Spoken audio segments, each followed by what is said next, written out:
looking into the dizzying sea of unfamiliar faces of the hundreds of people swarming the sidewalk, wondering, are you still out there somewhere? Not fully believing it. Had the wrong man died in that courtroom? Was it possible? He scanned the faces in the crowd as if someone might provide him with the answers, but of course, as a homicide detective, people looked to him for the answers, not the other way around. He was considered the expert. He was the one who had been invited to Portland to speak at a criminology seminar. His topic? Methodology in the murder investigation. The victim speaks.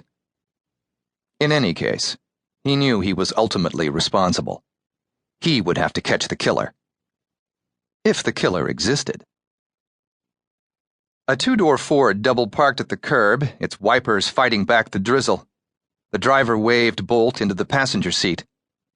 Recognizing the man, Boldt hesitated briefly, bent at the waist, staring from the sidewalk. When things start going against you, he thought, they get going in a big way. When the killings start up again, they send Kramer to pick you up. Wonderful.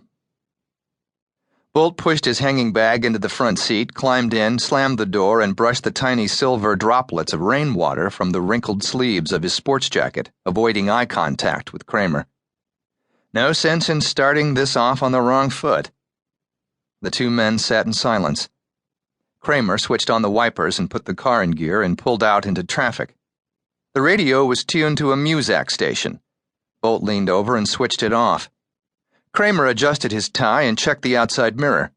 The tires whined against the wet pavement. The wiper on Boldt's side only served to blur the windshield. He looked down and brushed at the stain on his tie. "You mind?" Kramer complained, elbowing the hanging bag. Boldt tossed it into the back seat. Kramer switched the radio back on. "I'm driving," he explained. "Music helps me relax."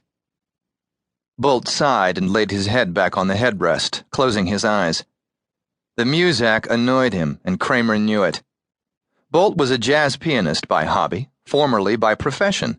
It had helped pay his way through college, and this insipid dribble from the car speaker was as obnoxious to him as a hot dog to a gourmet.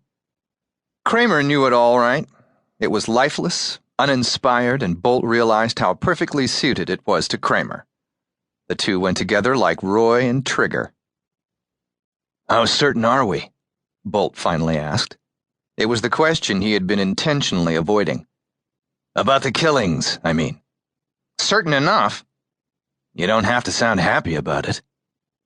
Kramer toyed with the rearview mirror. "I didn't make the assignments," Lou Boldt reminded, knowing what was bothering Kramer. "You want to head out there straight away?" "Is that the plan?" "You're the one who makes the plans, right?" Kramer sounded like a 5-year-old. It was a blatant exaggeration. Lieutenant Shoswitz headed the special task force.